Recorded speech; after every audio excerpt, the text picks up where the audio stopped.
Episode 5 के starting में हम लोगों को बोला जाता है ईस्टर्न मैजिक एकेडमी में 3 डॉर्म है और सभी स्टूडेंट्स को उनके एबिलिटी के हिसाब से एक एक डॉर्म में असाइन करा गया है। उसके बाद तीनों डॉर्म का नाम बताया जाता है Adler, courage and conviction, orca, wisdom and willingness और लैंग, एबिलिटी एंड एम्बिशन। सभी डॉर्म एक दूसरे के राइवल है। उनके सिद्धांत और पोजीशन की कल्पना करने के लिए उनकी फ्रेंडली राइवलरी पूरी एकेडमी में चलती है। उसके बाद हमें दिखाया जाता है एडलर डॉर्म, जहाँ पर मैस और फिन है। जहाँ पर मैस कहता है तो 5 सिल्वर कॉइन से एक गोल्ड कॉइन बनता है। जिसके बाद मैस कैलकुलेट करने लगता है और वो कैलकुलेट करके कहता है और 28 बचे हैं। ये सुनकर फिन कहता है 5 - 2 3 और वो दोनों यहाँ पर बात कर ही रहे होते हैं। तभी अचानक से फिन को यहाँ पर याद आता है पोजीशन असाइनमेंट के बारे में और फिन कहता है अगर हम लोगों ने पोजीशन असाइनमेंट सबमिट नहीं किया हमें बहुत नीचे मार्क किया जाएगा और हम ड्रॉप आउट श्रेणी में होंगे।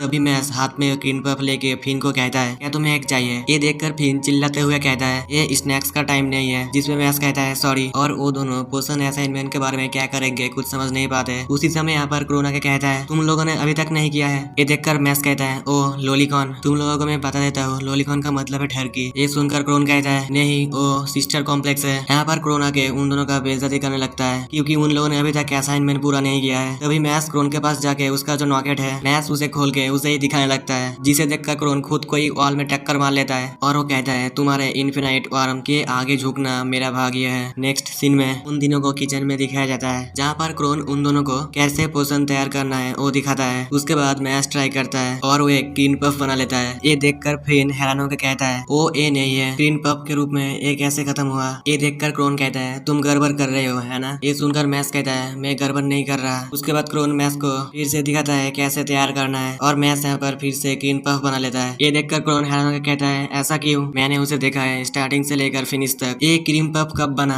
जिसके बाद क्रोन मैस को कहता है तुम सच में यूजलेस हो फाइटिंग के अलावा। ये सुनकर मैस कहता है हाँ। जिसके बाद क्रोन मन में सोचता है वो इतना कॉन्फिडेंट क्यों है। उसके बाद क्रोन मैस को कहता है मुझे तुम्हें वार्न करने दो और वो कहता है मैं तुमसे और कभी नहीं हारूंगा। मेरे पास एक रीजन है इसलिए मैं बूडी ऑफ मैजिक में ज्वाइन होना चाहता हूँ। ये सुनकर मैस कहता है और वो क्या है? जिसपे क्रोन कहता है इससे तुम्हारा कोई संबंध नहीं, लेकिन तुमने फाइट में मेरी बराबरी की। मैं किसी को भी तुम्हारे कॉइन को तुमसे दूर नहीं ले जाने दूंगा। ये सुनकर मैस कहता है तुम्हें मुझे वार्न करने की जरूरत नहीं क्योंकि ये कभी नहीं होगा। और वो दोनों फिर से पोषण बनाने के लिए तैयार हो जाते हैं। तब यहाँ पर सीन चेंज होता है और हमें दिखाया जाता है प्रिंसिपल को जो कह रहे होते हैं जल्दी ही एकेडमी के बाहर क्लास होने वाला है। मुझे आश्चर्य है कि क्या वो ठीक हो जाएगा। यहाँ पर सीन चेंज होता है और हमें हॉल का सीन दिखाया जाता है जहाँ पर तीनों बंदे बात करते हुए जा रहे होते हैं। तभी यहाँ पर एक रेड बालों वाला बंदा उन तीनों के बीच में से चला जाता है। तभी उन तीनों में से एक बंदा उसे कहता है तुमने अभी मुझे टक्कर मारा है ना? तभी वो रेड बालों वाला बंदा उन तीनों को घूम के गुस्से से देखता है। जिसके बाद वो बंदा उन तीनों को बहुत बुरी तरीके से मारता है और उन लोगों का फाइट हमें नहीं दिखाया जाता है। जिसके बाद वो गुस्से में कहता है अगर मैं लोगों के चेहरे पर नहीं चल रहा हूँ तो मुझे क्या करना चाहिए? साइड कैरेक्टर को मुझे ऑर्डर देने का कोई अधिकार नहीं है, तुम गधो। यहीं पे सीन चेंज होता है और हमें एक आदमी को दिखाया जाता है जो बोल रहा होता है डिवाइन विजनरी ही इस वर्ल्ड को तैयार करने वाले हैं, वो इस पर शासन करते हैं। और वो आदमी सामने जो लोग खड़े हुए होते हैं उन लोगों को कहता है मुझे बताओ एक रूलर के पास क्या गुण होने चाहिए? तभी उन लोगों में से कोई सामने आके कहता है नोबेल ब्लड लाइन और जबरदस्त शक्ति, जो कोई तर्क नहीं देती। और वो आदमी कहता है सही कहा, इसका मतलब है कि ये एडलर भी नहीं है। और वो बंदा सोने का कॉइन गिराते हुए कहता है ओ हम है लैंग। और वो बंदा कहता है सीज करो उन लोगों के सभी कॉइन। ये सुनकर उस बंदे का सभी साथी कहते हैं यस सर। और यहाँ पर सीन चेंज होता है और हमें दूसरा सीन दिखाया जाता है जहाँ पर सभी स्टूडेंट फॉरेस्ट में आ चुके हैं। यहाँ पर क्रोन मैस और फिन को कहता है हमें आज यही क्लास करनी है। ये सुनकर फिन कहता है हम लोग यहाँ पर क्या करेंगे? ये सुनकर मैस कहता है तुम जंगल में क्या करते हो? कैंपिंग करते हो। जिस पे क्रोन कहता है वो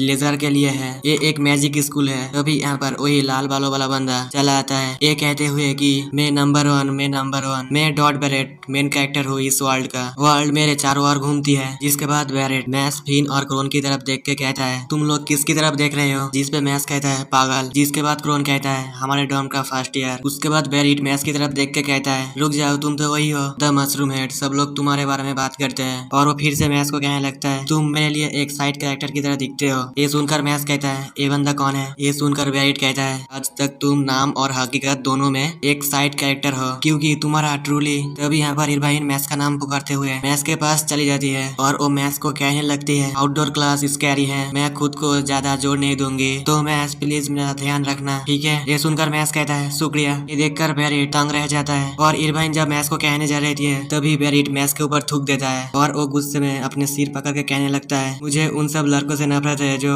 लड़कियों का ध्यान आकर्षित करते हैं। मैं तुम्हें मार दूंगा, मैं तुम्हें 3 बार मार दूंगा। इसके साथ शुरू करना रिडिक्यूलस है। लड़का और लड़कियों के ग्लोबल रेडियो लगभग इक्वल है, तो किस लिए एक भी लड़की मेरे पैर में नहीं पड़ती? इसका आंसर सिंपल है और वो मैथ्स की तरफ उंगली दिखाते हुए कहता है, ये इसलिए है क्योंकि तुम जैसे गुंडे सिस्टम को बर्बाद कर देते हैं। तुम्हारे जैसे लोगों की वजह से हमारी बढ़ती आबादी और कम जन्मदार है। क्या कोई बस मेरे लिए सेटल नहीं होगा? इसलिए मैंने मेरे माइंड को तैयार कर लिया है। मैं बूढ़ी ऑफ मैजिक में ज्वाइन होऊंगा और पढ़ूंगा इस वर्ल्ड में कितने सारे हॉट बंदे हैं। वो सब बेरिट कह ही रहा होता है, वहीं पे वो चारों उसे इग्नोर करते हुए बात कर रहे होते हैं। ये देखकर बेरिट गुस्से में कहता है, जब मुझे इग्नोर किया जाता है तो मेरे एंकर को सबसे ज्यादा चोट लगती है। और वहीं पे प्रोफेसर कहते हैं, सब लोग चुप करो। और वो सभी को कहते हैं, एडलर और लैंग दोनों ही पार्टिसिपेट करेंगे इस आउटडोर एक्सरसाइज में। तुम्हारा इनाम या तो ब्रोंज और सिल्वर का कॉइन होगा, खुद को संभालो। और वो अपने मैजिक से स्टूडेंट्स को दिखाते हैं उनके टास्क। वो सभी स्टूडेंट्स को बोलते हैं, तुम लोगों का टास्क है जंगल के स्कॉर्पियंस को तबाह करना। उनके माथे पे जो पत्थर है वो मेरे पास ले आओ। ज्यादातर फॉरेस्ट बिच्छू तुम्हें केवल ब्रोंज के सिक्के ही देंगे, लेकिन कुछ चांदी के सिक्कों के बराबर मजबूत है। तुम आइडेंटिफाई कर पाओगे उन्हें इजीली। अगर उनके फोरहेड का स्टोन स्क्वायर है वो चांदी के लायक है। ऑर्डिनरी मैजिक यूजर्स उनके सामने टिक नहीं सकते, लेकिन ऐसी उपलब्धियां तुम्हें स्टन का स्टूडेंट्स बनाती है। जिंदा रहने के लिए तुम लोग जो कर सकते हो करो।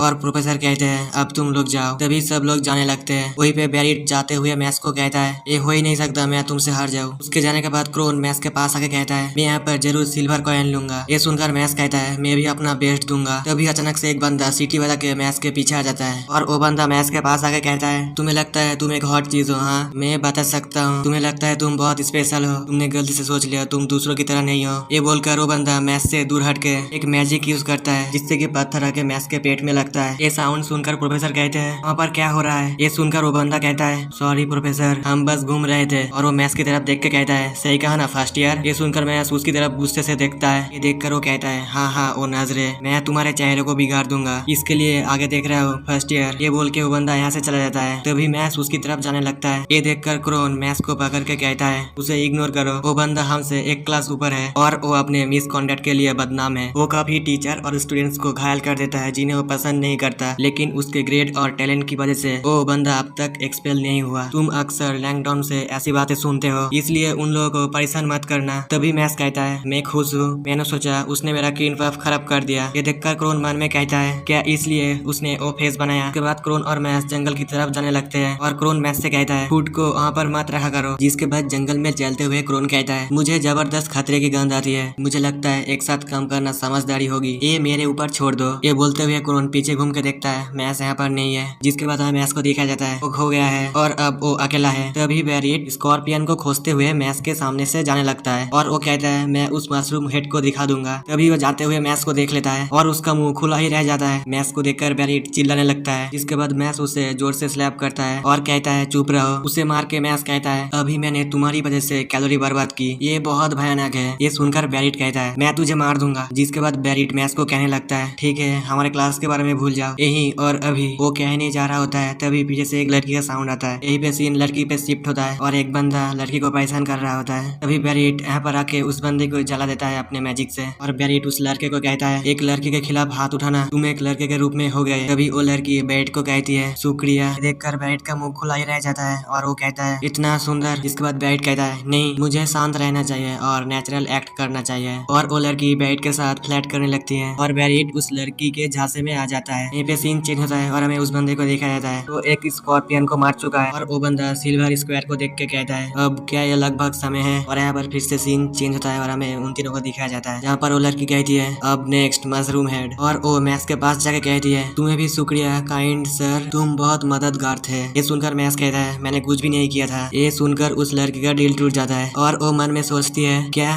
ये इम्पॉसिबल है? यहाँ पर कोई भी बंदा नहीं है जो मेरे स्पेल से बच सकता है। अधिकतर बंदे बहुत खुश हो जाते हैं अगर कोई मेरे जैसी क्यूट लड़की उनके साथ छेड़खानी करे। मुझे और भी मैजिक यूज करने की जरूरत है। और वो फिर से मैथ्स के हाथ को पकड़ के कहती है, ये सच नहीं है, तुमने सच में मेरी बहुत मदद की, तुम बहुत वंडरफुल हो। इसके बाद वो लड़की मन में कहती है, साउंड, साइट और टच, मेरा चार्म सभी सेंसेस तक पहुंचता है, ऐसा कोई लड़का नहीं जो इससे बच सकता है। मैथ्स फिर से कहता है, मैंने कहा मैंने कुछ नहीं किया था। ये सुनकर उस लड़की का मुंह खुला ही रह जाता है और वो मन में सोचती है, ये फिर भी काम नहीं आया, इस लड़के की क्या प्रॉब्लम है। उसके बाद वो लड़की बेरिट को कहती कहती है एक लड़का है जो मुझे परेशान करता है। ये सुनकर बैरिट कहता है एक लड़का। जिसके बाद वो लड़की कहती है सेकेंड ईयर, उसका नाम है सिल्वा। वो ऐसा लड़का है जिसके बारे में मैंने ज्यादा अच्छी बातें नहीं सुनी है। वो मेरे जादू का एडवांटेज लेने की कोशिश कर रहा है जो मैं ही यूज कर सकती हूँ। वो मेरा हर समय पीछा करता है। मैं इन्वॉल्व नहीं होना चाहती खराब चीजों में, लेकिन वो मुझे फोर्स करता है जैसा कि पहले वो बंदा कर रहा था। मुझे पता नहीं मुझे क्या करना चाहिए। और ये बोल के वो लड़की रोने लगती है। ये देखकर बैरिट कहता है सब ठीक है, सब ठीक है, मैं उस लड़के को हरा दूंगा। ये सुनकर वो लड़की कहती है ओ नहीं, प्लीज अपने रास्ते से बाहर मत जाओ। ये सुनकर बैरिट कहता है नहीं, वो निश्चित रूप से बुरी तरह पीट रहा है। तभी यहाँ पर सिल्वा अपने पत्थरों से उनके ऊपर अटैक कर देता है और वो तीनों इसे डॉज कर लेते हैं। जिसके बाद सिल्वा कहता है कौन किसको पीटने वाला है? हाँ। ये सुनकर बैरिट कहता है मैं हूँ जो तुम्हें मारने वाला है। जिसपे सिल्वा कहता है तुम ऐप पर लग रहे हो सबसे क्रूर गुंडे। जब भी मैं तुम्हारे जैसे हारे हुए बंदे से मिलता हूँ तो मैं मदद नहीं कर सकता, लेकिन उन्हें रियलिटी का एक हिस्सा देता हूँ। और जब मैं ये करूंगा तुम्हारे चेहरे पर किस तरह का लुक होगा। तभी बैरिट उसके ऊपर बहुत सारे एक्सप्लोजन करता है और वो कहता है अभी तक ये खत्म नहीं हुआ। तब फिर से वो अपने मैजिक से एक बहुत बड़ा एक्सप्लोजन करता है और वो कहता है मर जा। यहाँ पर हमें फॉरेस्ट का सीन दिखाया जाता है जहाँ पर फिन और इरवाइन क्रोन को पकड़ के रो रहे होते हैं। तब क्रोन कहता है हटो। ये सुनकर फिन और इरवाइन कहती है